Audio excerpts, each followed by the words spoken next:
Welcome back and happy Friday, everybody. It's another rendition of Bioactive Live Q&A, episode 35 with Matt Powers.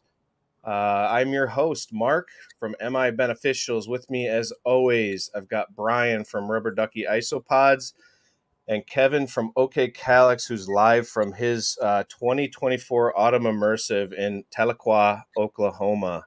Welcome, boys, and thanks for joining us. Yeah, we're excited for this one. I know Kevin even has like a little crew with him tonight, so shout out to all the dirt dorks and soil nerds and everybody that traveled to be with Kevin. This is going to be a fun one live with Matt. Yeah, Matt, thank you for being here, man. Got to meet you last week at the Mushroom Festival. Fantastic. You were bouncing around, talking to everybody, having a good time, I could tell. I was having a great time getting to talk to all kinds of people, lots of connections. So glad you're here to talk with us. So, Matt, in case for anyone that doesn't know you, Matt is a published author. I think you've got over 20 books that you've authored, but you're also a practitioner in regenerative and permaculture practices, which makes you very special because you're constantly staying relevant because you're constantly practicing this thing. You don't just write about it. And then the other amazing thing about you is that you've built an entire curriculum to teach people about regenerative agriculture on a much deeper level, which is truly amazing. I actually have the Regenerative Soil Microscopy. Love it. Great reference. Signed copy. Yeah. Sticker next to Kevin's over here on my filing cabinet. But the one thing that I love hearing you refer to yourself as a citizen scientist. And can you kind of explain what made you a citizen scientist? What's your origin story? Was it always in agriculture for you? Were you born into this life or did it transform into something? Let's hear that story because I love it. So I definitely was an unexpected path to this place where I am now. I was an English major, a bass player, a creative, and I only started eating healthy because I started having stomach issues. I have Crohn's, and then it became not a preference. It became something that was based around making sure that my wife didn't get cancer again, because she got 2 forms of cancer within the second year of our marriage. And so clean food became this issue.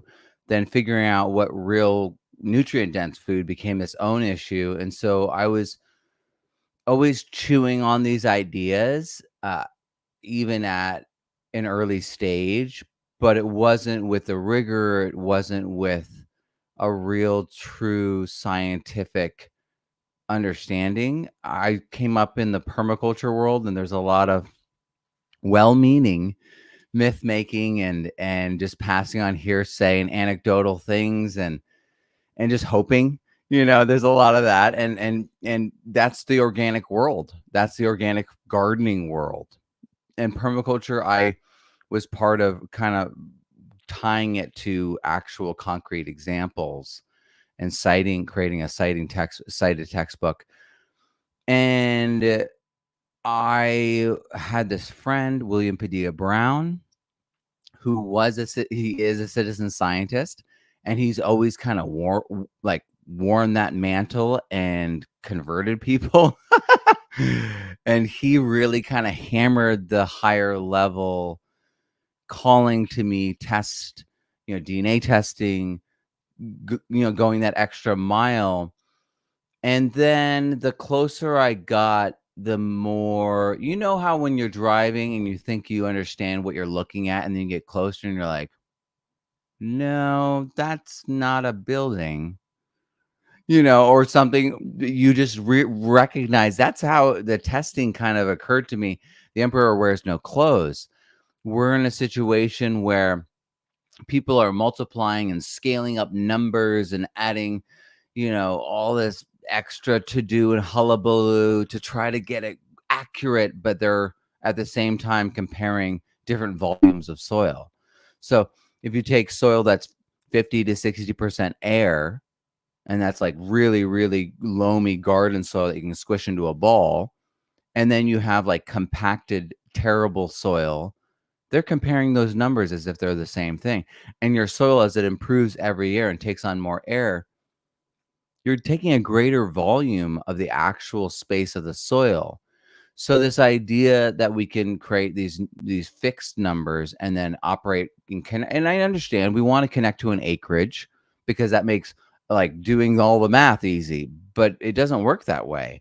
And so this is like wishful thinking math. And so uh, and yeah, there's a lot more to like when I discovered that there's bacteria smaller than light microscopy can see, and depending on what we're talking about, it could be 70% of the bacteria present. And this is why I do DNA testing. This is why I created a staining method for numeracy rather than trying to count things I can't see. And so I started recognizing this pragmatic demand in our world, in our scene. And I recognized that no one was taking the chemistry side and the biology side and bridging them. That's what regenerative soil was. And then no one was actually going back and testing to make sure these regenerative methods actually were working. And I know checking soil organic matter every year, that's a great generalization. It's awesome. But no one was making sure that the nematodes and the fungi, the soil food web was there at the end of the season. No one was going and checking the mycorrhizal inoculant after they did it, or let alone next year, instead of buying it again, be like, well, let's just see if it is regenerative now and comes back, because that's what that word means. It's like a perennial is regenerative. It regenerates every year, or at least for a while. But it was this process of different friends of mine and peers of mine, mostly in mycology, that were doing things at such a rigorous level. I'm friends with Mandy Quark, Alan Rockefeller, Stephen Russell's going to be speaking at our soil. They are rigorous, and they're doing the testing. And then I had a lot of cannabis friends that were also doing the testing at the end. So you have people that are wanting to really know who's in there in the soil, the actual fungi, that the actual bacteria, and then there are people who want to verify the end result. And they really leaned on me and asked me hard questions early on. And so I just went and hunted for those answers and those bridges and connections. I went from biology to chemistry down to biochemistry, because the microbes individually are responsible for these things in nature. Otherwise, soil wouldn't be here. If soil wasn't regenerative in nature, like it didn't grow in amount and volume, then it's not a regenerative system. And all of it's here because it was and is in some places still, and can be all many places. I mean, there's natural erosion, there's natural situations like next to a weird acid pool in Yellowstone, where it's not ideal growing. But the majority of our world, the reason it's currently the way it is there's been a legacy of desertification. And now we've got a lot of people, trying to assign different things to it, but it's really pragmatic and simple. We've killed certain aspects of the gut microbiome of the soil and inside plants. And there are specific things that did that. And so it was discovering the gaps in testing, and it was discovering how easy and simple this problem could be solved if people only looked. And I'm talking to people who do certifications now for regenerative ag, through people like Ryan Noss. They're bouncing ideas off of my tests, and I'm talking on the back end with them. And I'm talking with large scale farmers. The real thing that I'm proposing is that we actually look. And I don't mean just like with a microscope, which is part of it, but if we take action and we document those actions, the amount, the timing, the method, and then we show the testing before and after, and we're actually testing for that thing, and we make it public, then Kevin and Brian and you, all of us get to see it, and we actually can we can develop trust in that transparency. Because when I see that you did KNF this amount, this investment, this time, and this was your result, I've got the same soil as you do. We're neighbors, or we're down the street, or the other side of town. I see your investment. I see your results. I'm going to do it. And so that it changes everything. It also changes conversations with our wives, right? Look, he got the results. He got the numbers. You know what I mean? Let's just switch to this other method because we know it works now. It's not just Kevin. We've got, I've been looking through this entire database. You can see the difference in the soil tests, the end product. It's all correlating. This is the way to get it done. And that evidence-based, community conversation-based, instead of so many of these Facebook battles where they're like, oh, you're like this and your personality, and that's a logical fallacy. Remember when that got hot? Oh dear. So instead of that, it's way less charged because it's self-evident. And so like, wow, you tripled your soil organic matter in your soil, and your neighbors now are being like, so that equates to how much water per season that you're saving? They're like, well, you can see it right here on the testing, right? It's going to blow their mind, and all the guys and gals or whatever companies that were on the fence, that didn't care about the ethics, didn't care about anything other than results, are going to see the results and be like, we're going to be out of business. Because all of us who are sharing our results are getting better and better and better, because we're seeing what actually works and what the cause and effects are for our actions across our community. And as we do that, that feedback loop is literally what creates, quorum sensing. Like we're doing what the microbes are doing, but just at the macro level. And so that's why I came up with the idea of the database. When I was launching the Kickstarter for the microscopy book, and it really is, we just got to see it. We got to be able to verify these things. I have kind of put up this challenge where it's written everywhere that, oh, our vascular mycorrhizal fungi is just like ecto, and that it can connect different plants. But there's no evidence, no visual evidence of the hyphae going to two different plants that I've seen yet. They may talk about it, but they don't ever show a picture. And they're like, oh no, the bacteria that we tagged is on both plants. And I'm like, yeah, the bacteria can move great. Is it, and even if there's, the fungi migrates over there, is it a single hyphae, or is it a generational thing that's using the food in the agar that you're using? So I want to see it. And the reality is our farmers, our growers are shrewd. We've been on the internet for, a couple decades now. They've been advertising to us. We're all burned out.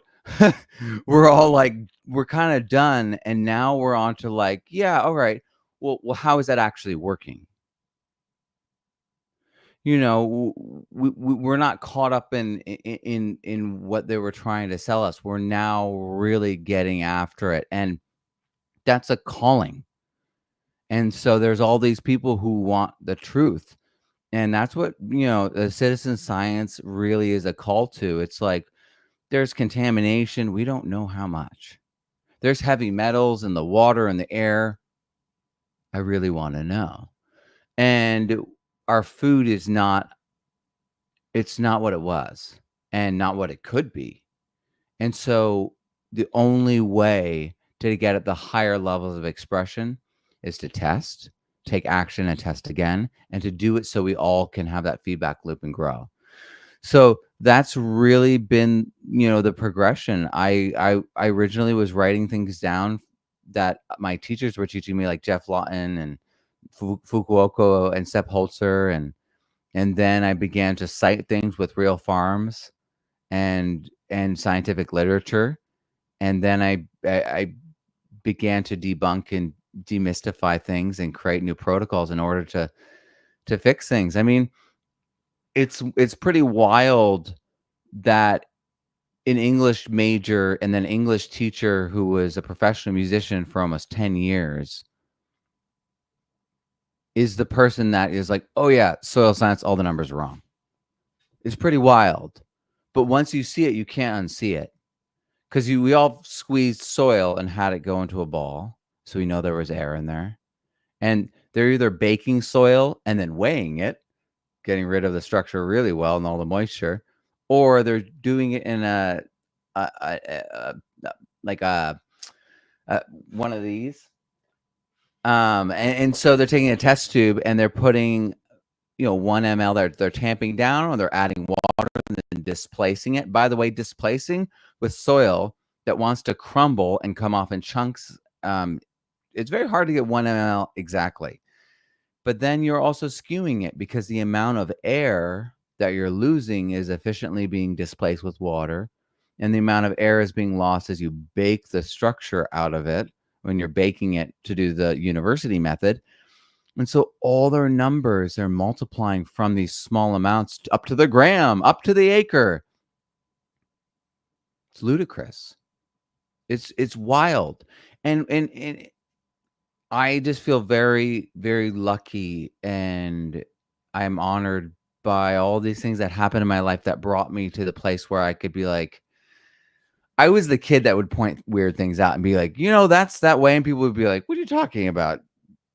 Just go and do your thing, And I was always noticing strange things. I was always the kid commenting on things and derailing class. And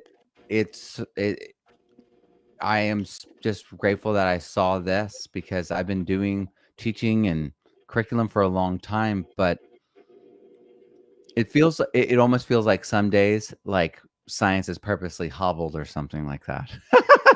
So that's what makes you so unique and so valuable to this regenerative community is that you have a background in education, which really helps you to speak eloquently on these things.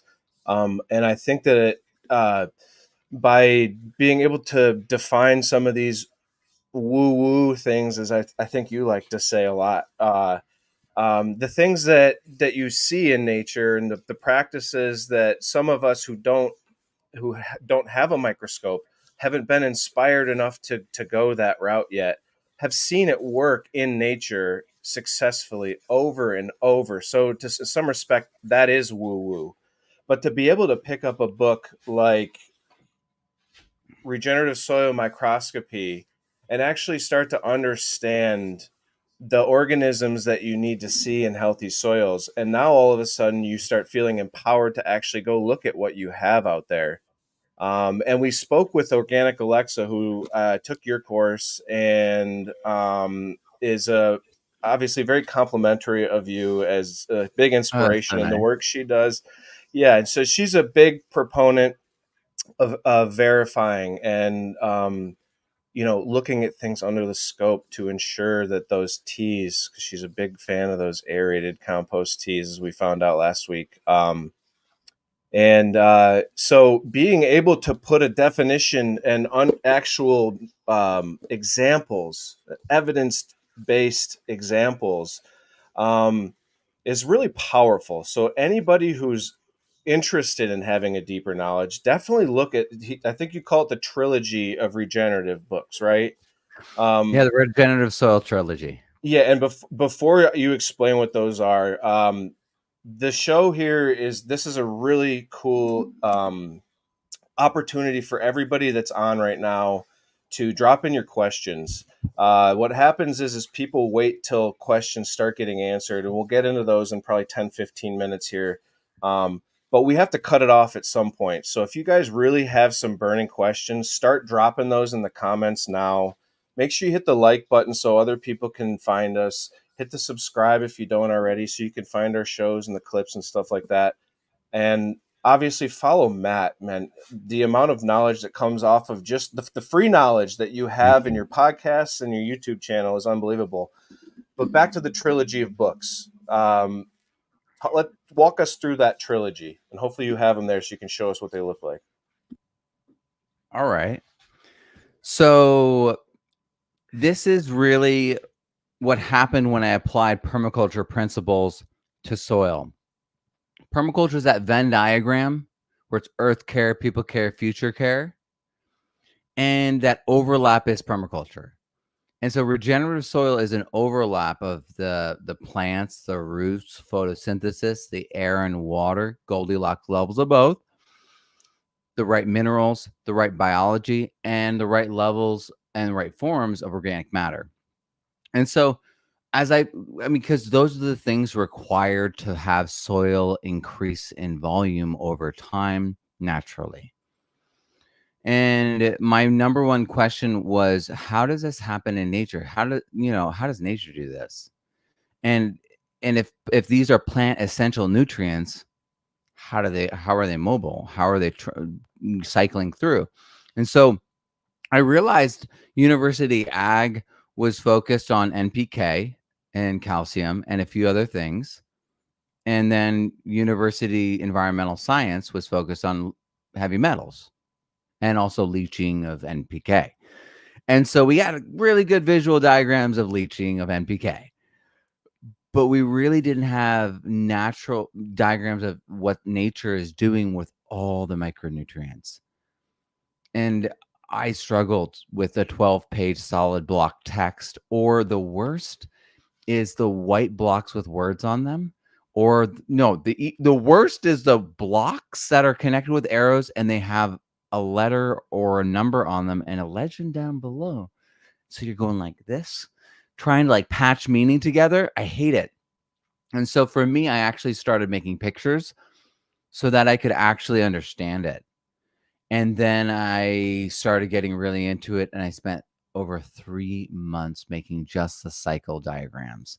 And at the end of it, I was really questioning whether I had gone too far, because everything's how you slice it. This information is so deep, and I sliced this book along the lines of what is provable and actionable. It doesn't matter if for this book, I was like, it doesn't matter if it's information and it's true or interesting, if it's not related to something I can test for or do an action to change. I'm not going to include the navel gazing stuff. That's so amazing because it reduces the noise. It can be so daunting, man. And to be able to reduce that noise, I appreciate that so much. And I hopefully others do as well, because facts are facts. And that's the stuff that I think we need now in this unknown territory.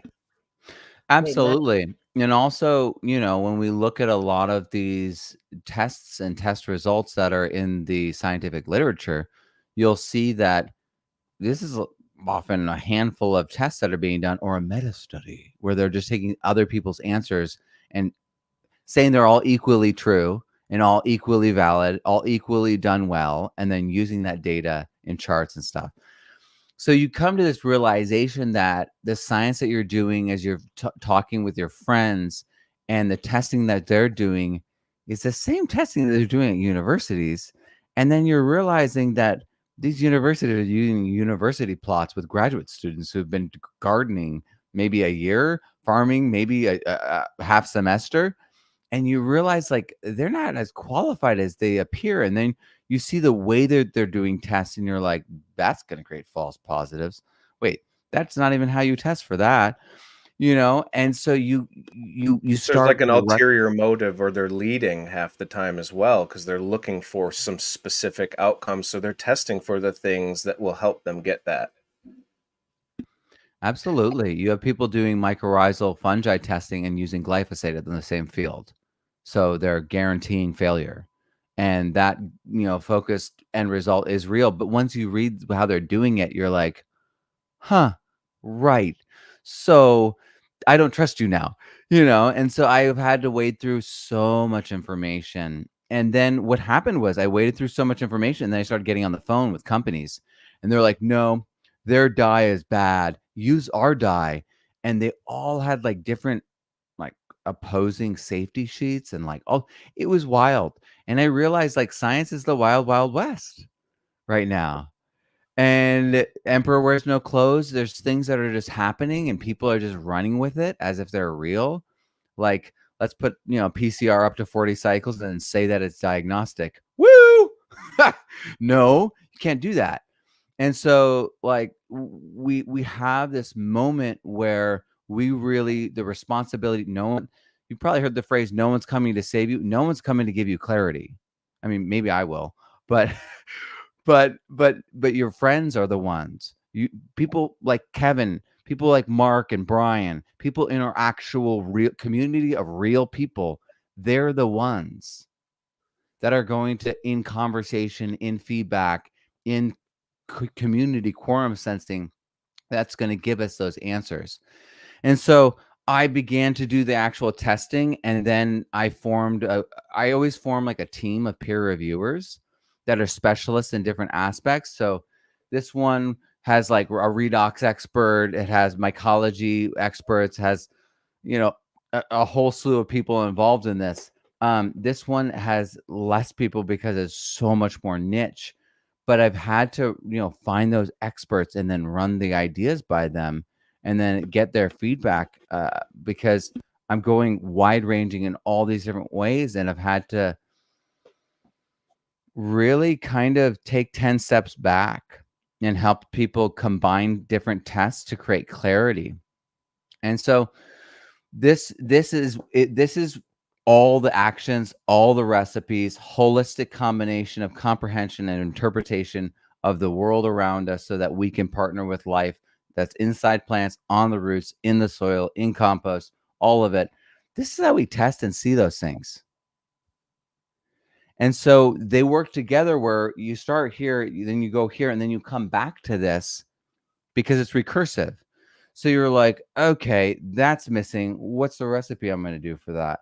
Okay, we're way to this. We're gonna head this direction. We're gonna get back into the Goldilocks range. We're gonna add vinegar. We're gonna, all the above. But this is about creating clarity in our community. And when I began this, when I began doing the microscopy, I literally was asking the microscopists that Soil Food Web, university, I'm like, are you pH testing your compost? And it was crickets. And I said, do you know what hot compost is like? And crickets. And someone said neutral, someone said acidic. No one guessed that it's all pH 8, which is wild because oxidation is the loss of energy. Where do you think the heat's coming from? That's oxidative heat. That heat, oxidative stress is heat, inflammation. And so that's why oxidative stress causes cancer. It's the loss of the energy of our body.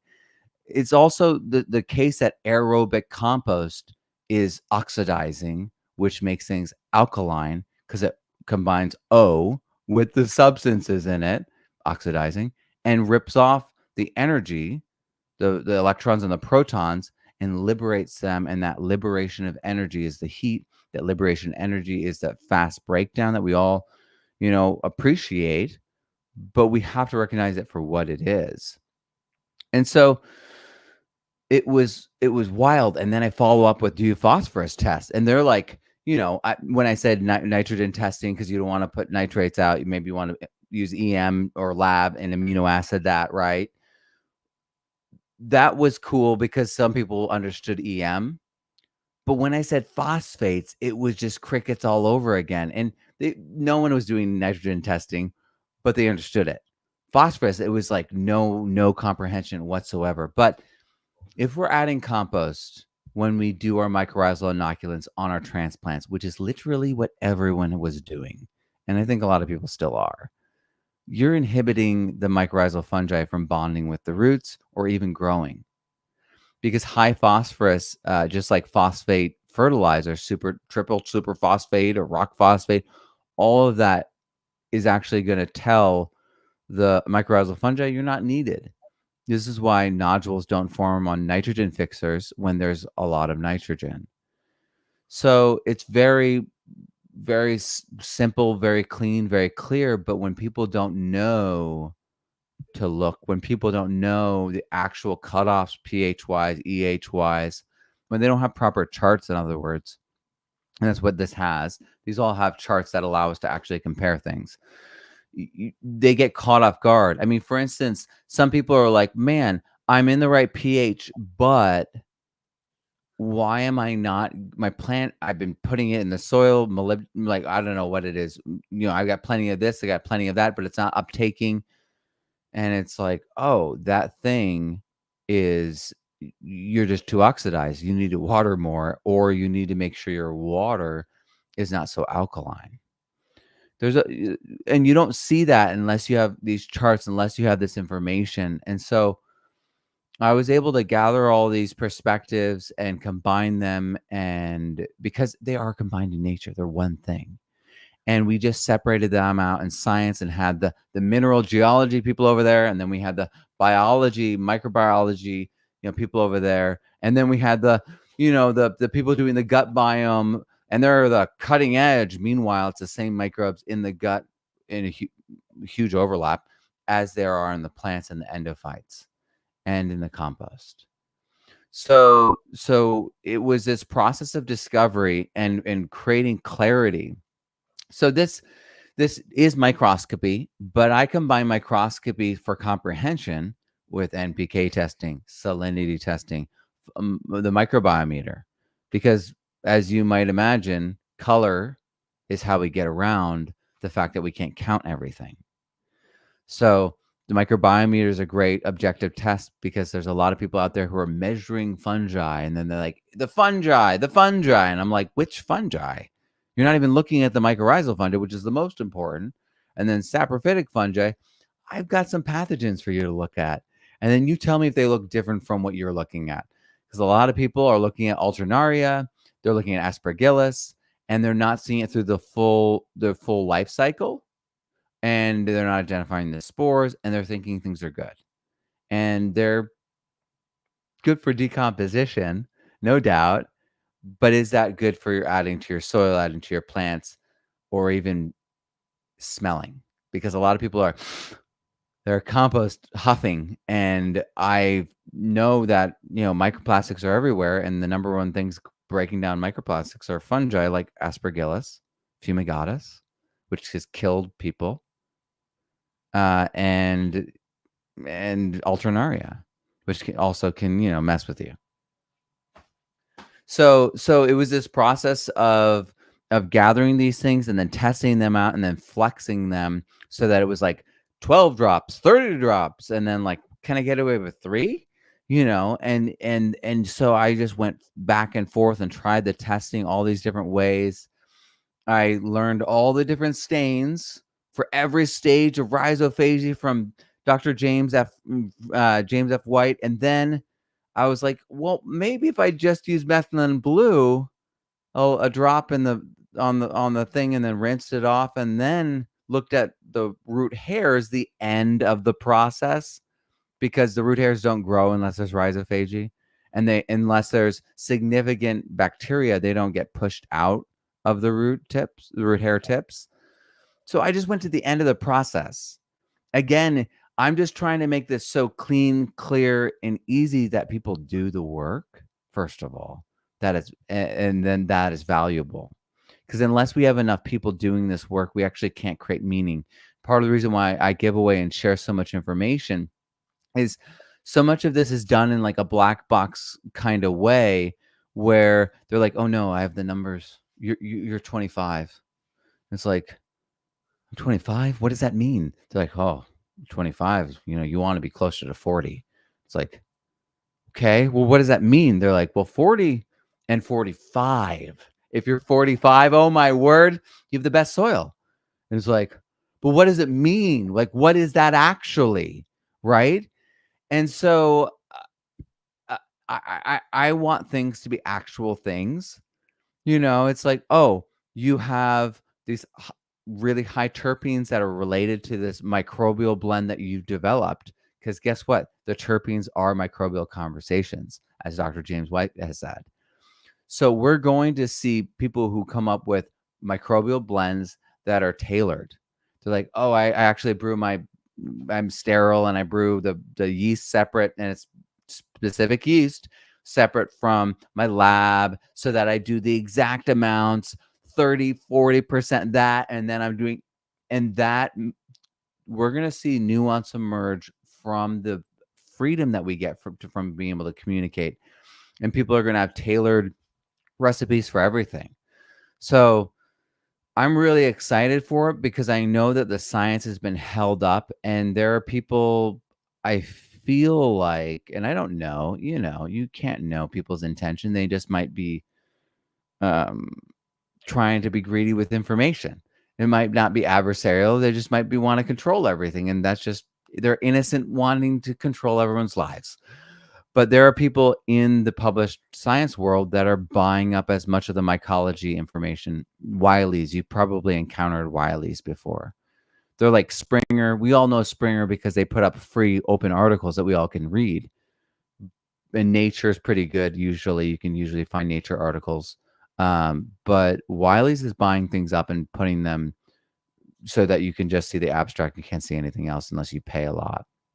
So I really see this as a cusp moment where the science is being put under a lid, where we've had misleading science for so long and people are grandfathered in with that world and they want to defend it now. They're gatekeepers of that world, and they're essentially doing things like it's medieval, Catholic, nothing against Catholics, but the medieval times, you remember, they did things that were like totally like voodoo. And they're just like, and then they create meaning around it. Like, that's literally what a lot of the science is, which is scary. Because we're putting our trust in that. We're putting our kids' trust in that. Our loved ones who are maybe have been fighting cancer. No, we're not doing that.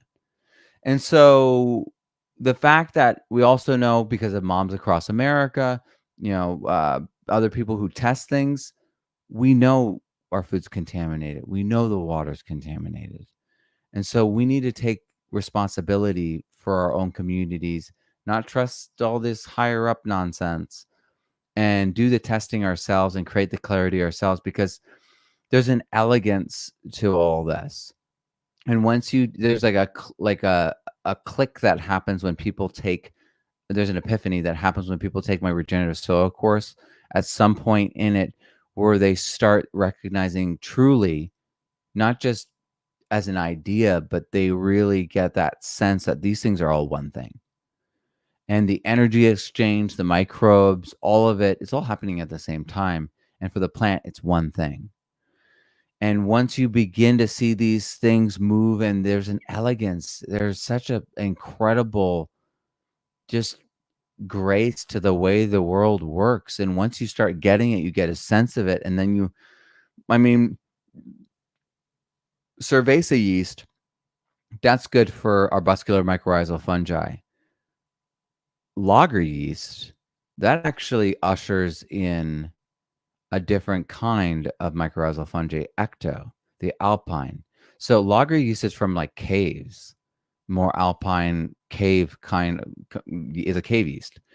And so those kinds of nuances came out of my students taking this information. And I always say that it's from communities of fluency that you had Bach. He was a family of musicians. His parents were teachers. All his siblings were musicians. Shakespeare. It was a time where you could tell a joke, and a queen and a poor person could get the joke together. That's how living the language was, and how sharp the wit was at that time, right? You know what I mean? And so we need to create that clarity so that that communication and fluency can build. And that's really what I've been working on. And the third book in that series is DNA testing. People like Stephen Russell Mandy Quark, Tess Brzezinski. They're all speaking at Our Soil 2024 next month, November 19th through 23rd, which is a free event. r-soil.com is the website to check out. And they are at the cutting edge right now. They have the equipment.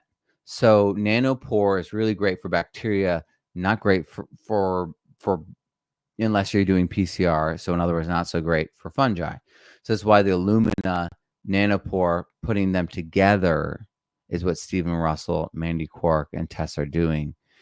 And so now they're finally able to create a complete genome. They're being able to see everything fully. And I'm going to be doing their methods, learning from them, sending samples to them to get and I'm going to add this information to the testing on top of the testing I'm doing in the database. I'm also going to be working with someone who is an XRF like analyzer. So we're going to be using down to parts per million, parts per billion soil analyzers that are like $40,000 analyzers. So it's a totally next level. And then I have other students that have, I want to say gas spectrometry, but that's not the word. But it is that level. I think it might actually be more state of the art than that. And so this community, we are building something that the university can't ever do and can't ever, because their model is so greedy. Their model is designed to lock scientists down, not to experiment, and honor that experimenting. And from this community, from this experimentation, and we're going to have just all-stars rise up and out of it. And so that's really what I'm excited most about, is setting things up so that nature speaks to us clearly, so that we can partner with it, so that we can help each other make these changes faster. And it's just going to be exponential growth. It's going to be incredible. And so that's what the books are for. This is the reason I started writing in the first place. The reason as a child I wanted to be a writer. I wanted to do science fiction. I wanted to change the world. I wanted to do all these different things with writing, but it was all actually building up for this trilogy. All of it. I've written 24 publications in the past 8 years. Before that, I have, if you search hard enough, you'll find an entire repertoire of books I've written for science fiction. And they didn't go anywhere. And I also Matt, wrote and I think that what you just said about the amazing people that you've have in the community that's being built here in permaculture and regenerative agriculture, it's a testament to the inspiration that you exude, the passion that you. oh, thanks. And the other thing is 20 plus books. You obviously are an intellect kind of guy who loves to write. But 20 books, nearly all of them on permaculture and regenerative, is kind of hard to lie. That's straight passion right there. A lot of them are in other languages too now. Yeah. So, and being taught, I think that there's these niche. I'm sure that there's curriculums that are adopting to this, which is amazing. But I was told today that a university is someone was reaching out to me because they wanted to join the course. They were taught this book at their university for their soil biology course. Nice. So That's it's now being used incredible. in universities. See, so it's catching on, and that's what's so inspirational about you. I hope people get that. And if you have your lane or your niche in this, there is something that you can offer back to this community by sharing what you find with us, and kind of being transparent and sharing it, which is what's awesome about this show. And so the other thing that's awesome about this show is questions. And we're going to get into some questions so we don't run super late, because I know we have a bunch of questions. Brian, why don't you take it away, brother? Kev, you got Kevin, question one. You I'll got ask a question real one. quick. Hey, Matt, are you working, when you talk about you're working with the DNA of microbiology, are you working with fungi mainly, or are you getting into bacteria or other things? So I have a nanopore min ion, which is wild, that William Padilla Brown flew down on his own dime. Well, he was doing a documentary. He got it all funded, but it's really his own dime. You know what I mean? He could have stayed home and done the documentary, but he flew down and taught me, and then film teaching me. So he has actually in his course, his DNA barcoding course, I believe that there's a video of me learning in his course. So so he taught me. And so I the crazy thing about nanopore is instead of using essentially a delay pedal with an overdrive on it on the DNA, we do a direct read. So PCR is like an overdrive pedal. It's going to amplify it. It's going to distort it a bit, and it's going to, like a delay pedal, make repeats. And when you listen to a delay pedal, Pink Floyd or something like that, sounds super cool. But there's also like these little bits and funky things that come out, and it's all natural and cool. But that's mutation when you're talking about DNA testing. So I don't like doing PCR.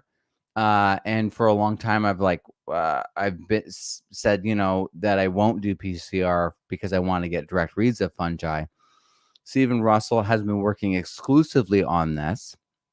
While I've been doing the microscopy, I have been putting the DNA to the side and watching Stephen, Mandy, and Tess and William progress things further and further, and basically waiting until I finish the database, waiting until I'm doing a new edition of Regenerative Soil and a second edition of Regenerative Soil Microscopy right now. And so I want to finish those editions and then do the Kickstarter and then dive into the DNA, because I want to do extensive amounts of DNA, but I also want to do it with a group of people who are also doing it so that we have that quorum sensing. Because, I mean, I honestly get my best ideas when I'm teaching. I get so inspired by my students themselves. And for me, the thing that inspires me and gets me motivated is your epiphanies. And so epiphanies don't come by force. Epiphanies don't come by me doing something. You set the environment and the stage. And so I'm not going to get into all the details of it, but you have to set it up so that they realize it themselves. It's like, allowing a child to actually do the thing instead of you micromanaging them into it and telling them how to figure everything out. They figured it out. And so giving people those pieces that are close enough together that they start figuring out the bridges between them grows themselves in such a way that they develop the fluency, and then they can start going. So this is one of the, I have a master's degree in education. I was a substitute long before I was a English teacher. And then when I was an English teacher, I taught teachers. I taught teachers how to get rid of homework and have authentic learning so that they didn't need homework. Because if it's authentic, you don't forget it. We don't go to the woods together, learn to chop down trees, and then you go home and draw pictures of it and do a worksheet. No, you're never going to forget that. So long story short, I really wanted to focus on having this be verifiable and making it so that everyone can do this. I also wanted to make sure with the DNA side, the part of the reason why I'm watching them do this is they're lowering the cost. And I know that it's like we're in one of those exponential growth moments with DNA. So every few months, the cost drops. So I'm also watching that happen in real time, being like, wow, okay, well, it's going to be better now because it's more affordable, and it's wild. But yeah, so I do DNA testing. It has some fungal reads on the testing I've done, but it's not great. And I use the WIMP database, WIMP. It's really great for DNA. It's really great for bacteria. It's just the combination of testing that I'm doing here in microscopy that they're now doing in DNA that's giving them that full picture. That is the next level. So I'm really excited about it. But I'm also right now just focused on the microscopy in the database. Hey, you mentioned the Pink Floyd microbes. I had fun with it. The chat was having fun with it. Like back in the day, the Peter Frampton, the wah wah kind of stuff. So they're just having fun with it. This show's a little kind of like laid back. So this is just fun, man, to hear your journey, because I don't think a lot of people can write one book, let alone a trilogy. And you're obviously up there. I remember Jeff Lowenfels called himself the Lord of the Roots because he had written a trilogy at the time. So you're obviously on a whole other level. These questions. You're a musician, man. I had no idea until Yeah, I was watching one of your videos, and you're like, there was a section. It was like, "What about me?" And then you just went on this blast, like your whole life flashed before my eyes. And dude, I saw you were with Billy Gibbons at ZZ Top. I went to his house when I was about 18 years old and got to hang out with him and Frank Beard, and his Billy Gibbons' mom was there. And they left for a dog race. But my uncle, he made music videos in Houston, Texas, and he hooked me up. They gave me a ZZ Top keychain, that metal one, they have, the silver one. Oh, dude, that was awesome. But I saw that picture. That was cool, man. So that's part of the reason why I went back to Texas. So I was at South by Southwest in 2006 or 7, and Billy was there, and he had just launched his hot sauce. So I'm the bass player for Rachel Ray's husband. Oh, cool. And Billy's like, "Hey," pulls hot sauce out of his coat jacket. You know what I mean? He's talking, and they're talking, and then it ends up just the musicians. I don't know. Rachel and John went and did something. And the guitarist of the band is the former editor for Guitar Player magazine. So he's got like the best questions to ask.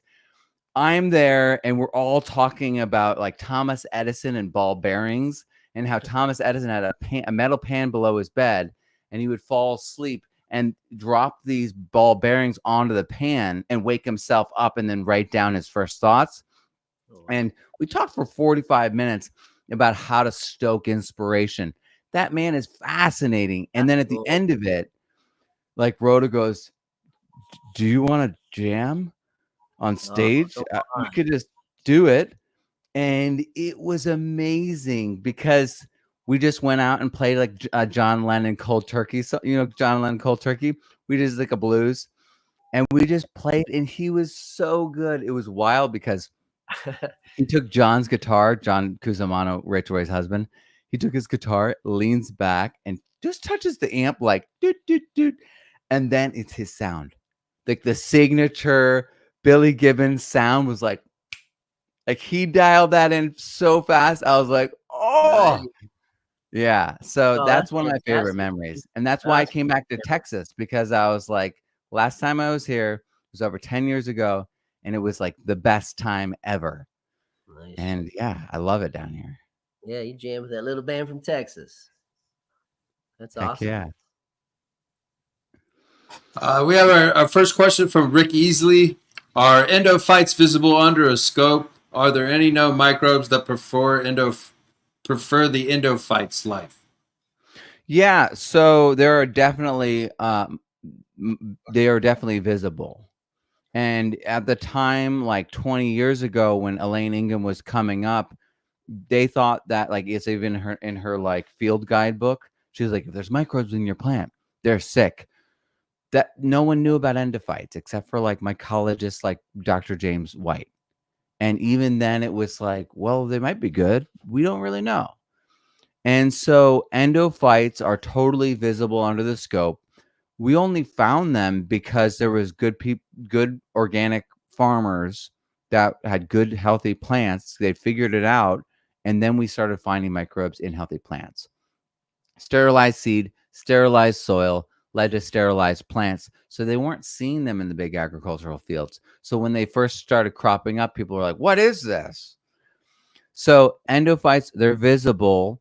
You can see the life cycle of a lot of these things if you track the rhizophagy cycle. Dr. James Francis White has papers that literally describe the exact stain, the exact protocol to do this work.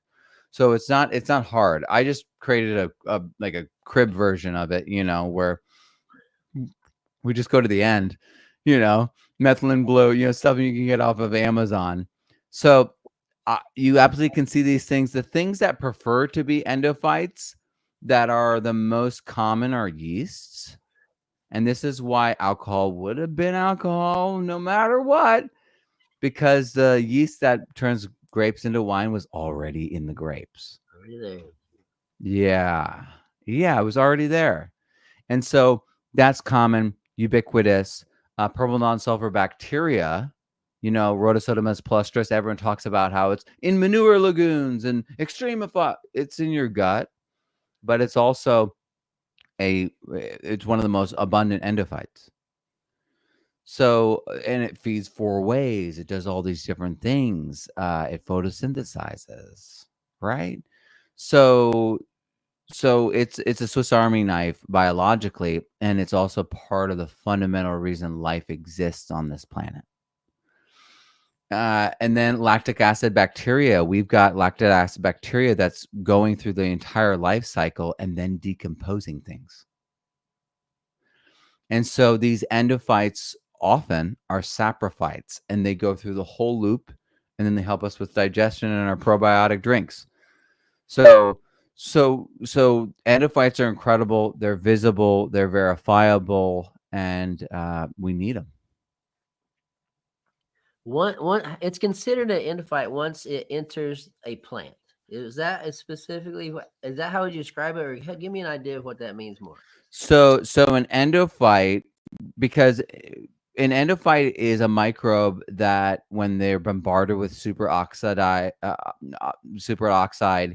they do not oxidize. They release nitrogen in a cloud around themselves, and it makes nitric oxide. And that is internal in the plant, and the plant can use that immediately. So they are putting out nitrogen to survive. They are feeding the plant internally, and it's that nitric oxide that creates the root hair. So they are entering the plant. They're living through the plant with the life cycle of the plant. They're feeding off of the excess within the plant quite often. So if there's excess sugars, this is why EM helps, because they feed on the sugars, turn it back into CO2, start the cycle over. They and this makes sense. I mean, people talk about, they do respiration at night. Yeah, because they're in digestion mode and they're trying to clear the decks so they're free the next morning. The microbes are the thing that does that. And so these things are part of digestion. These things are safety valves, these microbes. Lactic acid bacteria turns nitrate and forms of nitrogen into amino acids, saves the plant energy, and it's all happening internally. So when the plant has excess nitrates internally, because it just slurps them up, because that's what it was fed, this is how we balance that plant out. This is why spraying with EM helps. Thank you for the detailed answer. Yeah, good answer. Well, we just had Quadamoc on a couple weeks ago, which I know you love talking about Quadamoc. I love hearing you talk about Quadamoc. Cool dude. Quite frankly, we got Quadamoc on because of how much that you talk about Quadamoc, and of course Alexa as well. But yeah, great man, loved having him on. His fluency is incredible. I watched him 8 years ago teach a room full of 50 children how microbes interact, and he had them doing the chemistry, and they were holding hands and spinning, and then he would have them interact and break up the cycle, and he's like, it's liberating energy. Like, it was the wildest grounding of understanding I've ever seen. That's awesome. And it's his fluency. And not only that, he talked about the higher level science 8-10 years ago to me, and it all sounded crazy. And I was like, I don't know if I believe. I love this man. He's one of my best friends, but at the same time, I'm like, it's really, really above my head at that point. And then I was like reading, and then I would like find things. I'm like, but this is exactly what he's talking about. He was completely right. And now he's doing he's recreating the MIT rectified barrier with the EMX and EM, and it's just so wonderful to see someone who truly is a citizen scientist, and he is all the way in, where he's making mud balls of bokashi and then dropping them in dead water and dead ponds and dead sloughs, and without anyone giving him permission, he's just going and fixing it. So I love him, and he's one of those people that you meet and you instantly know your friends. He walked up to me 7 or 8 years ago. I think it's maybe 8 or 9 now, years ago, and he was like, "Here," and he gave me these mukti balls from Utah on top of this plateau. These like hematite balls. They're shaman balls, I guess. I don't know. It sounds hilarious now, but he gave me this like emblem, and it came in this pouch, this leather pouch, and he was my instant friend, and we've always just, whenever we get together, it is the greatest of times. We're always so excited. There's always new things that we're doing. And I love him. I love his family. And yeah, he's good people. Excellent. This question came in from Instagram. This is from THC Garage. Can you please explain the difference between fungal dominant and bacterial dominant in the soil? I think this is one of the basic questions when people first get into this, Mr. Powers. Yeah.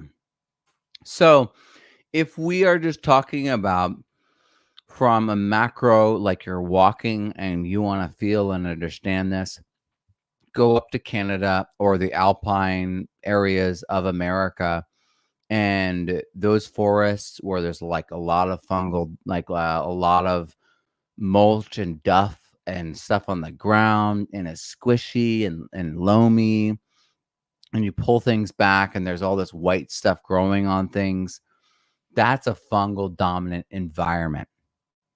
And so the number one thing breaking down all that woody material is fungi. And your leaves are the same way.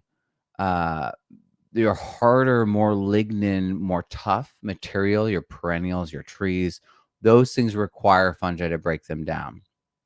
And so when we have soils like in the opposite of that, at the edge of the ocean or in Florida or Texas, you're going to have a lot less material that takes a long time to break down. You're going to have things that dry out and break down much faster because of just how dry it is. And this area is more bacterial. And so there's less food for it to be fungal. Now, if you start mulching, if you start adding biochar, you start adding wood chips or organic matter like shredded leaves, you will raise your fungal dominance, you'll create a fungal dominance at a certain point because you brought in those fungal foods. And that's really what we're all doing. We want to make something more fungal dominant. We're bringing in the food for that fungi, sometimes bringing in specific fungi, depending on what we're talking about. But we're usually bringing in saprophytic fungi by providing the food. To bring in the right fungi for the roots and have it regenerative in your soil, you're going to have to probably inoculate or wild catch and then scale up and then apply it. But that's what fungal dominant soils are. They are soils that are typically more acidic. They are soils that have a higher organic matter because, again, that whole oneness thing, the organic matter is also the fungi. On a global average, they're talking about how a brusco mycorrhizal fungi is responsible for a third of, carbon. And a lot of it is them. They're embodying that carbon. And then all the saprophytes, when they senesce, they're the dead structure that is the organic matter that is in the soil.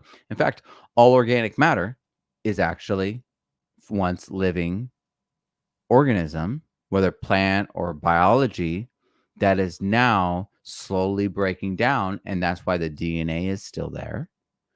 And that's why when we say, oh, well, it's also fungi. When we talk about organic matter, it's literally the fungi breaking down slowly, or eating that stuff that's breaking down slowly, and so and they are one. So you'll have a chunk of organic matter and it's glowing with fungi that's consuming it. And so the whole thing is both organic matter and fungi. How would you go about making a bacterial dominant soil then? Apply a bunch of hot compost. Because hot compost is predominantly bacterial, unless you're doing Johnson Sioux, and that's hot in the beginning, of course. But that long-term Johnson Sioux is how you get it to be more fungal. But if you're turning constantly hot compost, traditional Elaine Ingham style, Berkeley style, that's how you get a bacterial dominant soil. Till a lot, avoid fungal foods. That's how you make it bacterial. All right, from David Graff, what's a good place to go for soil testing? So obviously I'm a proponent of doing as much testing yourself, because if you have the ability to do it, you'll do it more often. And that before and after thing is so real. How many of you are taking your pH and NPK test at the end of the season? Do you know that your plants are they're literally embodying that nitrogen now and phosphorus now? So your numbers should be down. And then the pH, because it's been a hot summer and we've been watering with high alkaline water, the pH will have gone up a little bit. And so knowing these things and knowing that winter is the cycle where it gets more acidic and more fungal, that's literally what winter is. It's the fungal breakdown of all that organic matter and a slow, gentle breakdown. That's why where it's colder, more alpine and temperate, that's why it's more fungal. They're one and the same. So I like Ward, I like Haney, I like my thing is these extension centers, some of their testing, because it's so standardized, some of it's just fine, and it really depends on which test we're talking about. But some of it, it's not as accurate. And so we always need to do a group of tests. And I want the plant sap and tissue analysis testing to go way down, because that's really like the final capstone test, because it's the final. And in cannabis, they're already doing it. They've been doing it for a while. They get it.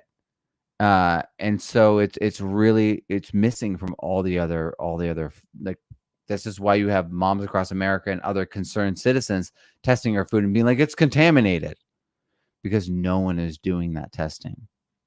So I really want microscopy to spread so that you do your own testing. I really want meters that are cheaper, that are using light to spread.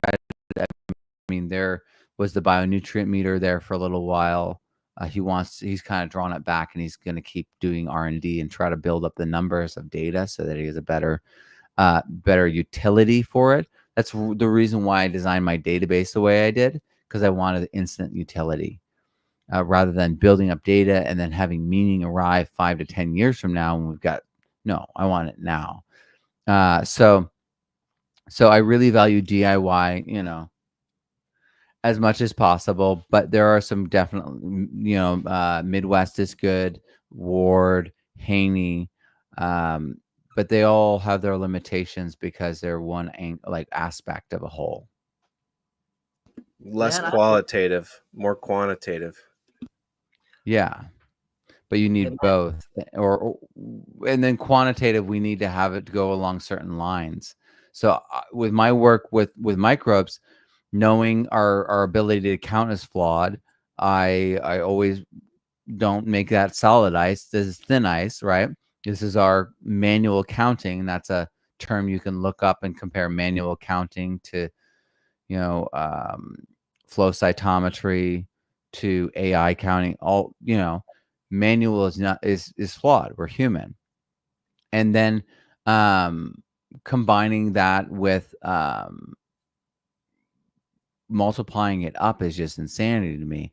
So if we do ratios, with the caveat that we're not so good at counting as humans, we can have a much more accurate, with with an eye to like variation and range of expression, to not go overboard with our assumptions. But if we do ratios, that's how it's done in biology. I mean, you look at these soil consultants right now. They've got a chart and they put in the numbers and it spits out a number. It's all scaled up to an acre. It's ludicrous. And the reality is that in nature, we take a sampling and establish a ratio. So there's this many deer to this many wolves. And so you can scale up the population or scale down and compare it cleanly. So that's all I'm doing, is I'm really providing common sense so that we can get our testing to actually serve us, because there's a lot of people get these tests back and there's like 4 types of carbon and they're like, so I've read the explanation for your test over and over again, and what's actionable about the 4 different types? It's like, it's great that there's a longer term and a shorter term, but you give no nuance for action. And so is it really helping people? Yeah. And that's because they don't have that nuance yet. And because it's not linked to any actions, they'll never get it. Right? These soil tests, Haney's not asking, Ward is not, they're not asking what you're doing. So there's no connections. So this database, I knew it the moment it arrived to me that this may be my greatest thing that I do, greater than the books, because the books will get better over time. I'll do new editions, and it's me doing it, and it's limited by me. But the database is unlimited. There's no cap on it. It's all of us. It's all this combination and feedback, and it's nature telling us. It's not us. We have pictures. We have video. We have test results. We have the actual, and it will show us. And rather than us assuming, we'll learn so much more from that listening, receptive place, especially at a community level, because you could be hearing something, seeing something that I'm not seeing, and that's very normal. That's actually the way things work. The reason I've been successful is because I see, I'm seeing things and being able to gather things that people aren't seeing. But once I gather them, you see it, and there's nothing stopping you from going to that next realization. And what happens is you do. And the person that gathered it saw it enough to create that generalization to gather it. That's what I'm doing. But once you see it already gathered, your brain goes, and then we go this, and then that to me is the epiphany that is required for growth at a community level. And so I'm here for it. I'm really excited for soil testing to evolve, but it will take us doing the testing. Matt, I have a question for you. This year, I have seen a lot of it has to do with growing cannabis. This year, there was a lot of people message me about fusarium because I posted a video that I believe is fusarium. I did not have it tested. This is based on the empirical look of the plant. This is typically what fusarium will look like and what it will do and the wilt that it causes, stuff like that. So I was told, I kind of did a little bit of the research, but can you tell me a little bit about fusarium? Maybe where is it? Soil pathogens, a bacteria? What is it? What does it do? Fusarium is one of those switchers. So if you have the right endophytes in place, fusarium can be retasked, or at least it was retasked in tomatoes. And I believe it's in my book for sure. If any of you have the PDF, you can type in fusarium into the PDF and it might pull it up. It would be in regenerative soil if it's there. If it's not in there, then it's in the course. because I have a specific, because the students talked about it. So it might be in the book. It's definitely in the course, but all you have to look up. Let me see if I can find it. It's the word. The keyword is retasked. Endophyte. It should pull up. Yeah. So there's a lot of endophytic benefit to Fusarium, and then it behaves as a pathogen in other examples.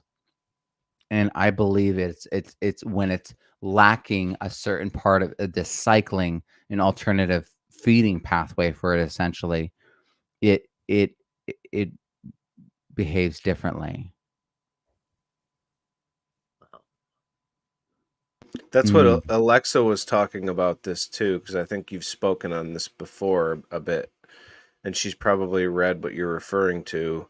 But like based on environmental changes and things that happen, it can be, excuse me. Right. And so this is my whole thing around Yeah, sorry, go ahead. Aspergillus. Aspergillus is an endophyte. And so when people are like, oh, we have an Aspergillus like takeover, it's like, yeah, but is it in the plant while it's growing? And then are we drying it down in such a way that there's like maybe too much moisture, and then that it's re-expressing externally? And then is it just doing what the other endophytes do, where it's like, oh, we're now breaking down, I'm going to switch modes and become a decomposer. So I'm really curious about that, because if we can displace these things or pair them with the right biology, they're no longer a problem and they won't become imbalanced, where there is obviously a higher level of Aspergillus. And it's like, but why? You know what I mean? Right. And so I think that, again, we need to do more testing. So my whole thing, I don't know, have you guys been on the internet lately and tried to look for the same article that you found before? This is one of the reasons why I print everything off and then put it, in a book, and then have it all written out. And then I think I have it under pathogens printed here.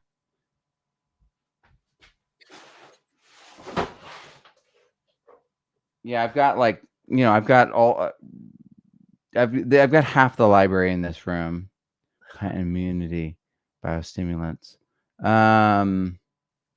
So I'll look for it, but that's the article to look for. It's a tomato plant. It's Fusarium, and it's being retasked by an endophyte.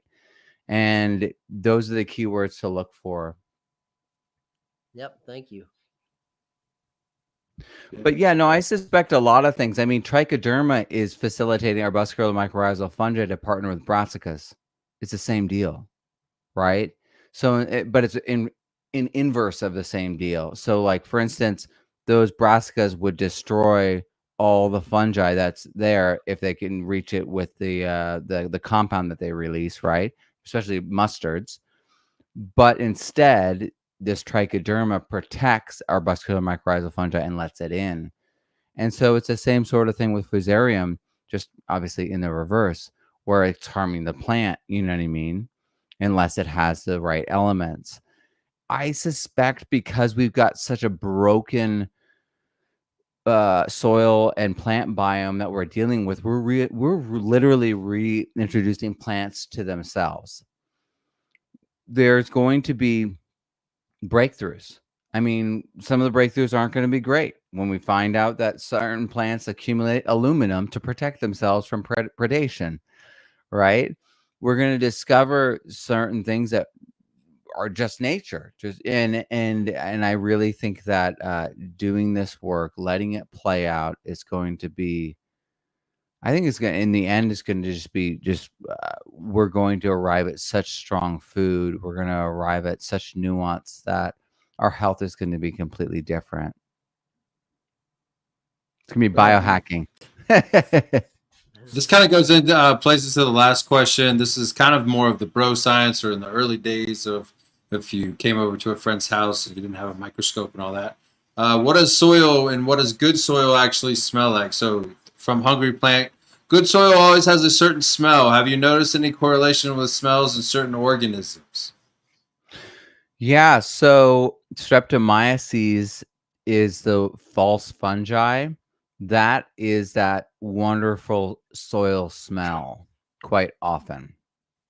And so I was one of those people that, like, Paul Wheaton of Permies.com, if it smells, it's icky. And we don't want gick in our thing, like all that kind of stuff. I felt that. It feels really good. But then you smell purple non-sulfur bacteria. It smells so bad. You just kind of like, it's ridiculous. It's like, how is this real? This smells awful. And it's like non-toxic. And you're like, really? I don't know about that, buddy. And then you recognize it's in everything. And so this idea that if it smells bad, it's bad, really loses its teeth when you actually work with the microbes, and some of them stink. Some of the processes for breaking things down stink. And if you have spouses with delicate noses, or if they've been JLF. Try Yeah. popping a barrel of JLF in the 5 to 20 feet vicinity of your house, and you'll hear it from your Yeah. wife. Right. I was doing essentially an anaerobic. Well, I did a gasifier, and so I was making biogas, and the effluent below it got clogged, and then the whole thing popped, and it was just so bad, so bad. And the reality is nature has a process, a reason, a way of doing all these things. If you go to a natural water treatment center and they've got all the plants and the lagoons, it's going to stink so bad, but that action is them cleaning it. So the smell thing, and then also, I mean, streptomyces, that's great. Streptomyces is good. But if your soil is dominant streptomyces and it's pH 8, it can smell just great after the rain. The petrichor can be amazing, but it's not that great at growing things. So and it's great for walking through, and it's great for going out in the outdoors and enjoying the smells of things. I love it, but I'm also the guy that's here to tell people, don't smell your compost hard. Don't. It's not worth it. If you have a compromised immune system, from what I've seen, what's in your compost, you don't want to smell that. You don't want that in your nose, because the nose connects right to the brain. You don't want that. Aspergillus fumigatus has made people sick and killed some people. It is increasingly common. People are saying, Legionnaires, right? Is that Legionnaire's disease, or is that something completely different? let's look it up. I don't know if it's aspergillosis. I know that's the name they use now. I'll look it up. But everything I'm seeing is leading me to believe that we're only going to see more fungal pathogens. Fungal pathogens are the things that eat plastic. So the microplastics are being remediated by this fungi that's literally saying, don't smell me, back off. And so all these microbes are important in nature. They're literally doing work. Don't breathe the soil. And when you're turning a hot compost, all of that heat that's coming off is actually carrying microbes. And so you're breathing in microbes, you're breathing in all this stuff, and it's all over you, all over your skin. This is why 7 years ago when I was visiting Elaine, oh my gosh, I know now who this is. We'll put names to things, but she was like off camera was like, and I have this assistant that literally does the compost turning and then goes to bed. And there was like this long pause. We're like waiting for her to say something. She's like, they don't shower. They don't wash. And they're covered with microbes. And they go into their bed covered with microbes. And at the time I was like, wow, afraid of microbes, you know? And then like I started working with it, and then I realized, I was like, she is so right. Totally right. Because you were literally bathing in a microbial bath, and a lot of those microbes in the hot compost, they're doing hard work, but they're not for your body. They're not for your nose. Something that's controlled, that when the heat's controlled and it smells like you're baking bread, or you know that, and you're controlling the heat and it's not gassing off crazy, that's EM. And what's funny is those microbes are the same microbes you use to preserve food and pickle things, ferment things. So I always feel more comfortable using EM, effective microbes, or the microbes that are in it. If you want to just yeast, lactic acid bacteria, purple non-silver bacteria, using those to control my compost gives me a lot more peace of mind. Because I'm not bathing in a shower of microbes, and ammonia. That stink of hot compost, if it smells like, a cleaner, that's ammonia. So I don't want to breathe any of that. And so I really value using EM. And EM can sometimes smell like a little bit wrong. And then sometimes it smells like beer, and then sometimes it smells like molasses, but it's always on the cycle. And if you play with it long enough, you have it long enough and smell it regularly, you'll recognize it. And so I do check my EM with my nose. I smell it. So I do smell some things, but I also scope it. I look at it, and I'm also always dosing it. So I know that as I draw my pH down to 3.5 to make my new batch of EM, that I'm going to lose purple non-sulfur bacteria over time. Because when you breed purple non-sulfur bacteria, you're breeding at pH 8 or 9. So opposites. So I'm adding that back in. I'm adding some water kefir to keep things fresh. And so I don't always go off the smell. I know my context and know what to expect. You know, I have a 2-year-old daughter, Matt, and every morning she runs up to me. She goes, "Daddy, I want a yacht. I want a yacht of kefir." Because she loves it so much, and it makes me think of all you guys that have taught me over the years how important labs are. And then if you're newer to it, I mean, the kefir is without a doubt money well spent. A couple more questions here for you, bud. I don't really know. I read this a couple times. This is from Eric. How is an environment where microbiology achieve quorum sensing achievable? I'm not really sure what he's getting at there. Hopefully maybe Kevin or Mark knows what's going on. Yeah, he knows. It's kind of the idea in the ribosphagy cycle that bacteria can kind of work together as a group. Like they all come together somehow and participate. And that's called quorum sensing. That's in some of Jeff Lowenfeld's books also. He talks about that. I'm sure Matt has a lot on that also. Well, if we just kind of like reverse engineer it, we can think about it. Microbes need enough moisture to communicate. They need enough food to proliferate. So if we want to have quorum sensing, we need to have enough moisture. We need to be in the Goldilocks range of what our plant roots prefer. So our plant roots can do that rhizophagy freely without restriction. And our job is essentially to take out the friction and have this move as smoothly as possible, cycling as much as possible. And in that natural state, when there's enough food, there's enough water, that's when these microbes begin to be able to communicate at that higher level and to be able to behave differently. Because unless there's enough moisture, they don't have the connections or exchange between each other to have that information exchange, to have an aggregate effect.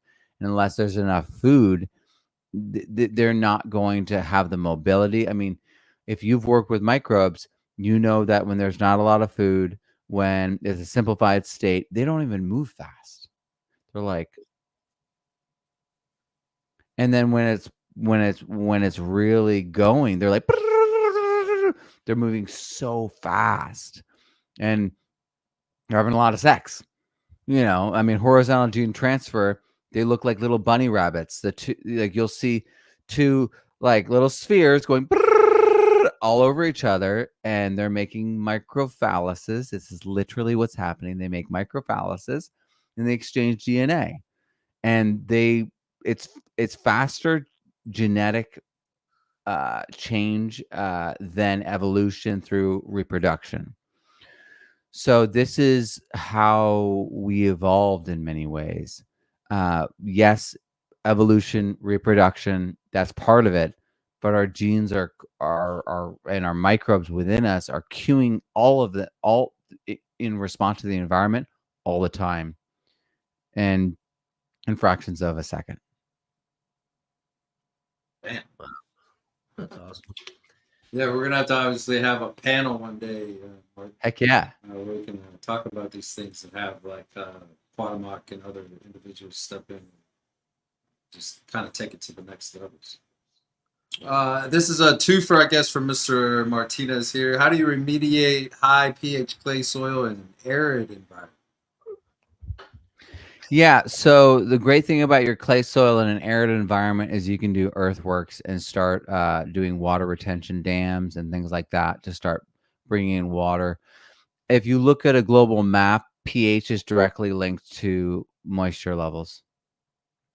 So where it's drier, it's high pH. Where it's wetter, it's lower pH. And so just bringing in more moisture and holding more moisture for longer is going to allow your plants to form, with much less energy input, form acidic zones around their roots. And that's the beginning. That acidic zone, that's where we're transforming those minerals. That's where we're creating aggregation of carbon.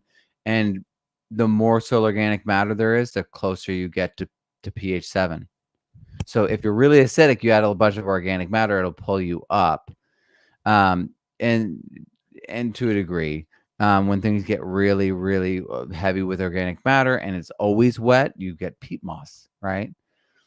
And so high pH clay, water, and then if it's high pH clay and it's mineral based, like you're dealing with carbonates, lots of calcium, you're really going to have to increase the soil organic matter. You're going to have to draw things down. You may be irrigating with water that you're doping with vinegar or EM, which has vinegars in it.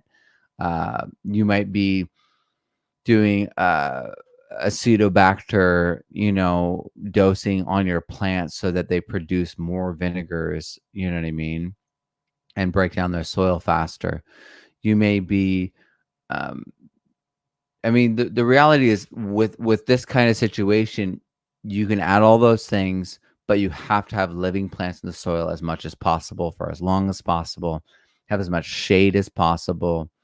And then when you have those roots go super deep, like a daikon radish, or even, partnering with things that are oxidizing, that do love the high pH, like amaranth, using those root zones in situ to break down and to really allow that structure to be formed, because those high clay soils, they're going to feel impervious in the middle of summer. But if you start with a good cover crop in winter when it's open, and you carry the momentum of that into the new season, you're holding more water, you will be able to change things. I would say look into cowpeas, look into pigeon peas, look into buckwheat, look into serious cover crops for your region that you can crimp down and then seed into again to really create that change. All right. Excellent, man. Having Alex on here, Quatamok, and you on there, it's almost like a Mount Rushmore, if you will, and our audience is so new to this that I think it's going to take a few months, I think, for them to truly understand what's going on tonight. Here's somebody, Lisa. She's a huge fan of yours, Matt. She wants you I know, to Lisa. talk about the paramagnetism and soil uses that energy. So because of the structure and the minerals, we actually conduct ambient magnetism. So there's a magnetism to the world, and then like we have poles on the planet, and there's this very light, weak magnetic force that's ubiquitous, that's picked up by the structure of things and by the minerals. And so basalt, rock dust, all these things are higher in paramagnetism. They have the ability to resonate and take up that charge from the ambient. And this is part of geology. This is provable, it's measurable, something that everyone all over who's in geology already knows about. And so you probably are familiar with like ferromagnetism, where you have iron magnets and they stick together and it's hard. This is not that. This is weak. And it's this same energetic relationship that is amplified and harnessed by adding that rock dust in, having water form fourth phase water. All of these things rely upon the ability to hold charge, and for starters, the natural ambient energy. And I know that people are like into electroculture and all that. I don't put I don't, if it does work, it probably is not going to be good in the long term, because you're just essentially mimicking what we did with chemical fertilizer by raising your EC so that you strip the oil, the soil quickly.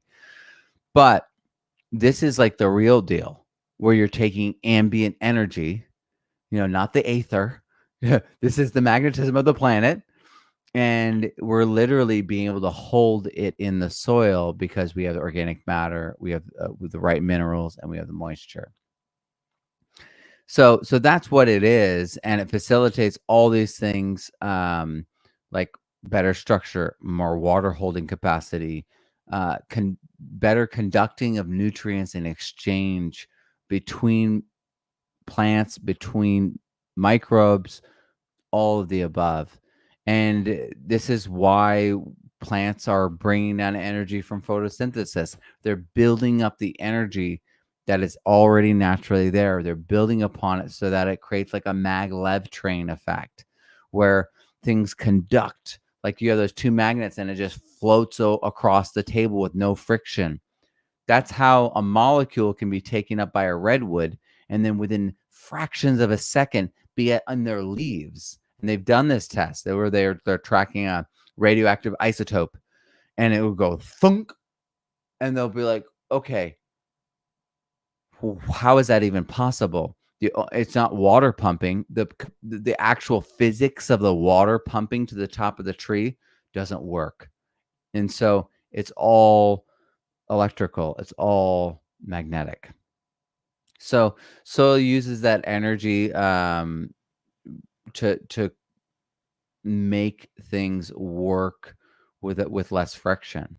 It uses that energy it's fertility, because it's the ease with which nutrients are acquired, communicated, and also the health of the plant. These force fields of water, this force phase water that's formed in energetic situations, has a purity zone. It actually forms, because it polarizes, it forms a zone where it's clean. So all these things are related. They're all happening at the same time. And when we talk about oxidation, it's the loss of energy. So when we oxidize the soil, it's losing energy. We're combining air with the actual minerals. And that's why, we have people focused on paramagnetism, because we've been tilling away our soil's energy, the carbon, the protons, all of it for a long time. That's why it's hydrophobic. They try to water it, it pearls off because it energetically is so stripped. We got to force it in there, and then we get, when you're watering, you're getting trying to force the water to accept on that bad soil, right? And then once it accepts it, it can take in more, but you're forcing energy into something that's already been desertified, already so oxidized. It's on the other spectrum. So it takes effort to come back, but it's possible. Lisa wants to know about like your Kickstarter skills. Will Matt do another Kickstarter for his DNA book and course? And then she wants to know where to get the discounts when you put all that together.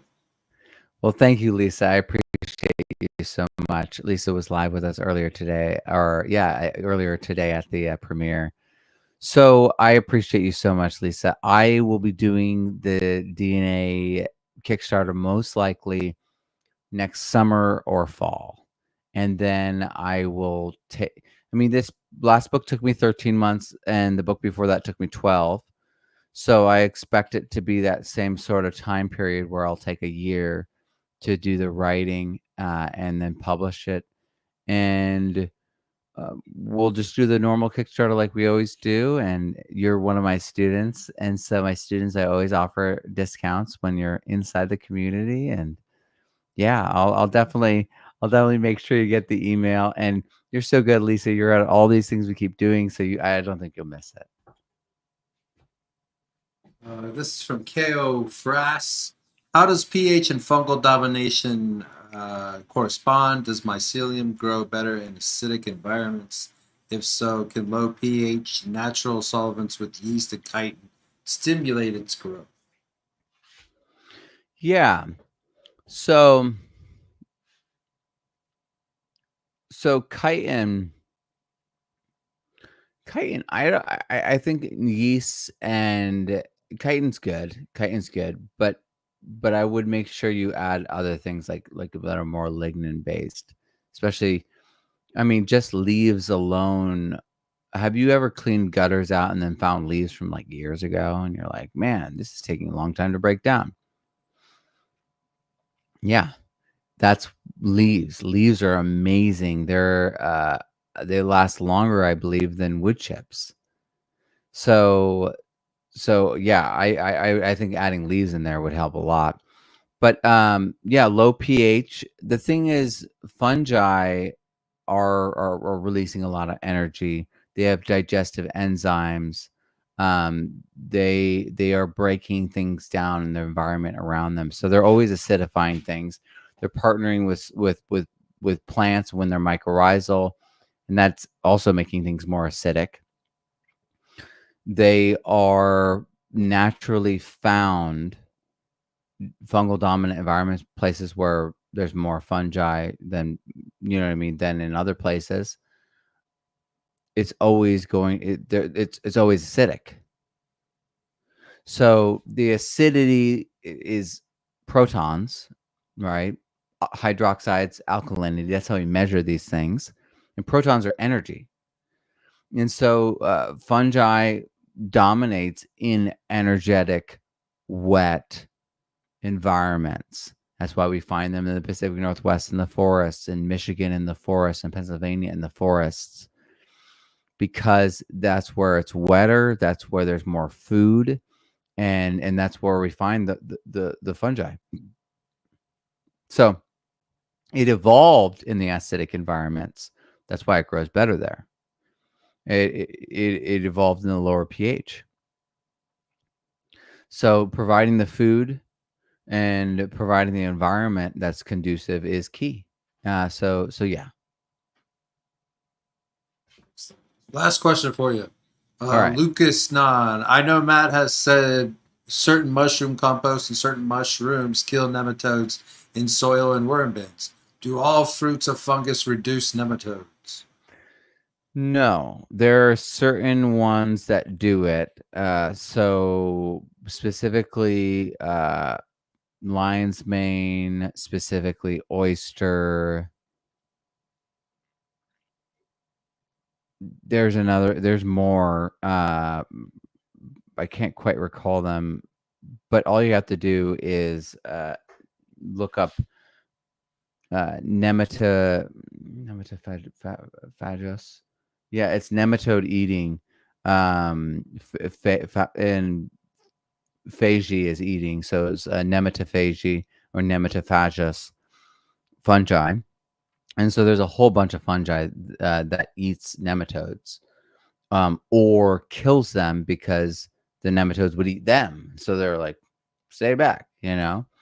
And so lion's mane, but the most common one's oyster. Like if you're going to meet someone growing mushrooms, they're growing oyster. The first thing they're going to grow is usually oyster. And so the predominant easiest thing for everyone to grow to start this as a business, and then the predominant mushroom that's easiest to grow to keep themselves in business, is oyster mushrooms. And those are the things they're giving away as mushroom blocks. So all these people are like breaking the mushroom blocks, adding to the garden. They feel great. It's killing the nematodes, you know? And so what we have to do is we literally just have to break these things down in a compost that's hot. And then we have to make sure that we let them sit long enough that the nematodes naturally come back.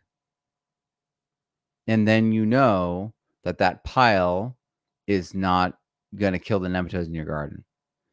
And these things will, once they get to that stage, attract fungal nematodes. And the fungal nematodes will eat that and not die because those compounds that were going to kill it have senesced. So yeah, this is good news though for people who are consulting with people who have root knot nematodes, right? All we do is get these free mushroom blocks from my buddy who can't get rid of them. And then we mix them, we break them up and mix them into your field and till it in. And suddenly you have no more root knot nematode. You've got your best season. You got like a built-in prolonged protection against that. And then when that wears off, you start seeing nematodes again. You inoculate with good nematodes and you move forward. So I really think it's because it's a natural process, because nematodes are in nature alongside oyster mushrooms, but not directly next to each other. You know, and plus the way we break up the mycelium when we're doing these mushroom blocks is to spread it out evenly. And that's also why nature's not doing it that way. You know, it's like there's the mushroom, there's the spores, it's here. Maybe the spores are flying over there and there, but the body of the mushroom, which is the thing that kills everything, kills the nematodes, is there. And then you can also use oyster mushrooms as a dewormer. And it's been documented. So this is not me riffing. This is a paper I read because it occurred to me. I was like, hey, is that possible? And they're already doing it. So mushrooms are being used as a dewormer. And so many people are worried about dewormers ruining compost. This is the kind of dewormer that literally, yeah, it may set you back with the nematodes. It might not. It goes through their digestion. It might break down a little bit because of, you know, I don't know, but it might set back the compost a little bit, but it doesn't set you back 12 years. And that's what some of these dewormers are. They're setting people back a decade, you know, or worse, like Grazon, you know, 12 plus years. So it's useful. It's natural. It will cycle, but we got to be aware of it so we don't trick ourselves or screw ourselves up. And hey, Lucas, I know you. You're one of my students. Yeah, that's sad because even though you're trying like best practices, you're trying to reuse mushroom compost and all this, you're actually being detrimental to your soil. But I bet you anything there's enough people out there with terrible root knot nematode infections that we could have a lot of that oyster mushroom, you know, compost go to good use. Yeah. And then dewormer. I mean, let's feed the mushroom, you know, blocks, you know, in feed with to our pigs, to our horses, and mix, and suddenly like change the whole thing around, like chemically treating them, right? Yeah. Well, Matt, we normally like to keep this to an hour. Um, but we have far exceeded that, and I sent you a message, and I just kind of forewarned you that when we have compelling guests on the show, that the questions just keep rolling in, and when more it's the quorum, right? Yeah. It's the feedback theory, right? So people start hearing good questions, they're like, oh my god, that's amazing. I have another question follow up. So we've unfortunately we had to like probably bypass at least 10 questions on this. I hope that we can get you back sometime to keep talking about the amazing findings, because you are truly are a pioneer. Thank you. And I don't like to use that term a lot because that's uh, and to be a pioneer means that you're constantly working to uncover new things and to bring definition to stuff that the rest of us are just kind of scratching our head on. And not everybody has the capacity to do that.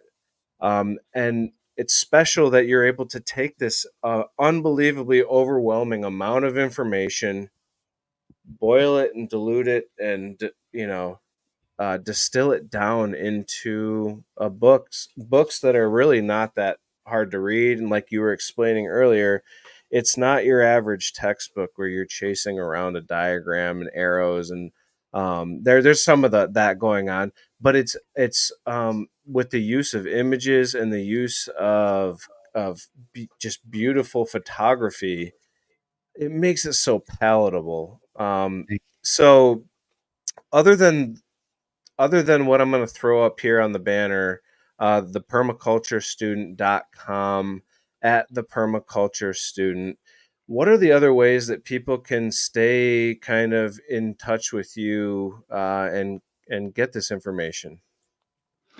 Yeah, I would love it if folks checked out the new course that starts Monday. So if you go to www.regenerativesoilmicroscopy.com, it's a lead link. If you just type that in, it'll take you there.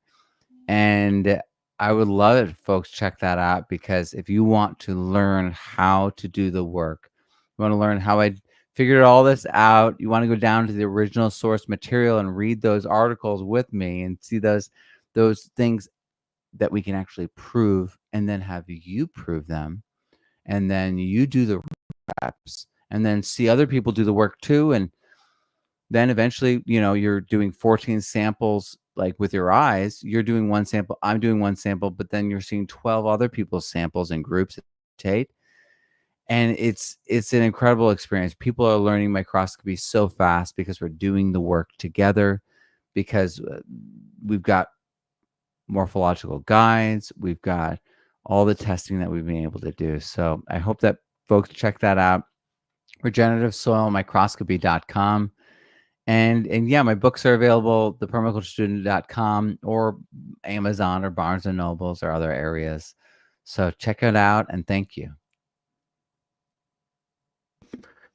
Really appreciate you, Matt. Brian, let's send it over to you, and then we'll get an update over in Tahlequah. Yeah, now shout out to Kevin, because this is kind of how all this stuff starts, and then we're supposed to find somebody that's going to learn and then teach. And tonight is, or I guess this weekend is, kind of Kevin taking that torch and running with it, man, and teaching an all-inclusive seminar. So hats off to him. You mentioned the microbiometer. That's Dr. Judith Fitzpatrick. She is near and dear to my heart. I studied with her a few times. I think that she helped me understand a lot of the stuff that you're talking about, that Jeff Lowenfels was talking about, that Dr. Lane Ingham was talking about for the layman. And she also gave me courage to get up there on stage and actually talk about that. I felt like I wasn't at the level that Mr. Powers is at, so why the hell would anybody want to listen to me on stage? And Dr. Judith Fitzpatrick kind of gave me that inspiration. So if you guys are newer to this and you want to support somebody that, unfortunately, she's passed away from what I understood, if you want to kind of give back to somebody that's kind of like an OG in that way, and definitely support an entrepreneur. She definitely had a lively spirit to her. Check out the microbiometer. That's what Matt was speaking on. And then again, for my own personal stuff, man, just happy to rep Mark at the show this past weekend. A lot of people are starting to understand in a reptile world, how do I take care of it? Okay, I'm building things, but how do I protect it? And obviously, that's the same thing in the cannabis space. I'm building my fancy plants, and all of a sudden, all these pests come. Why do they want to come? Because you're building this utopia. It's the same kind of thing that we're seeing in the reptile space. So more and more people are starting to grasp that. I think the colored springtails, people being able to see the show and tell at these expos. I have another one this next weekend coming up in Loveland. So if you want to play around with these isopods and break down leaves a lot faster than Matt was talking about, because I can personally break down leaves in just a couple days with some of these isopods. That's how quickly decomposers want to munch on things, especially when you're using them in a symbiotic relationship with the springtails. So throw it over to Kevin. He's the superstar tonight. It's kind of like those fight cards. You know, you got Mr. Powers at the top, but Mr. Kevin is coming in strong, coming up through the ranks. Yeah, man, I appreciate it. Matt Powers, I am so glad you came on this podcast. You are so fun to listen to. You can just keep on talking and doors open up. I've listened to a few of your podcasts, and there's so many more questions that I have for you, but we don't have time for that. But I appreciate you being here, man. You're such a joy, and you are a pioneer. Your enthusiasm leads us all. The just organic growing, there's a philosophical side to it that your life will change when you get into these things, and it has changed your life. It's evident. So thanks for being here, man. Yeah, tomorrow I'm here in Tahlequah, Oklahoma. It's called the Autumn Immersive. Me and Jordan from Growcast have put this thing on. I've got about a 3-page syllabus that we're going to go through from 8 o'clock until 5 o'clock. I'm going to teach about 13 different inputs at the first half. The second half, we go out into the woods. I show them what to look for, where we would gather things. We bring it back, we process it down into an input, and they're going to take home so much stuff, man. It's going to be fantastic. But it's going to just be teaching people, if you have the abilities, to go out and gather things.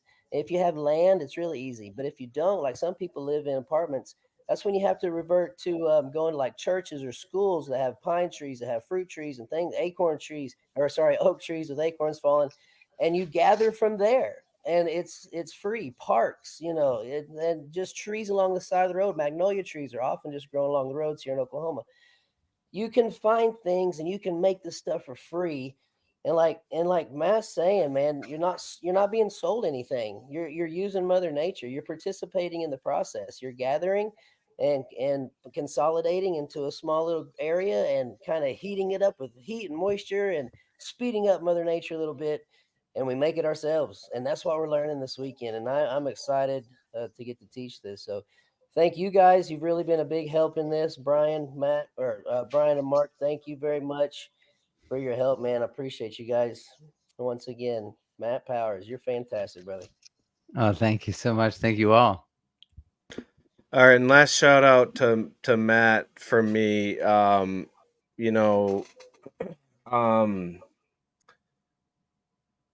Having the practical knowledge is so important, and coming from a person that has the contagious passion is really it's a gift that you're using in the right way. And I love that what you offer isn't a product, right?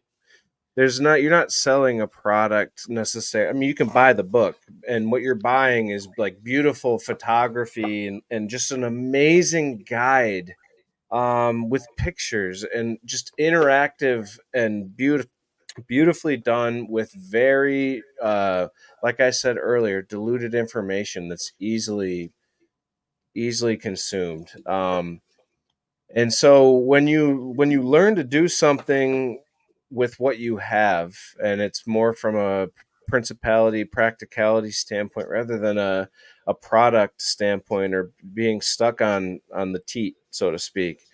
It really it starts to become apparent that it's coming from a place of beautiful honesty and innocence. You know what I mean? Like it's just coming from a place of growth. And so Wow, thank you so much. yeah, what Matt has to offer is a way of changing your life and a way of building your soils off of what you have, not trying to sell products, so to speak. It's trying to build yourself personally. So, and understanding that on a deeper level is such a gift that nobody else has to offer. So please support Matt. You can support this show Thank by clicking the subscribe button, hitting the like button so that people can find us. Follow Matt. Make sure that you subscribe to his emails because I've subscribed to your emails and you're constantly sending updates and information. Um, Follow him on Instagram, of course. You can check us out at MI Beneficials. But yeah, huge thank you, Matt. Thank you for helping us to build this platform too, to help other people before you and behind you. Um, give us a platform to speak and to teach something that's free. It's a you. beautiful thing, man. With that, guys, thank you all so much. And hopefully you can take this stuff and apply it to your lives. Until next week, keep it regenerative.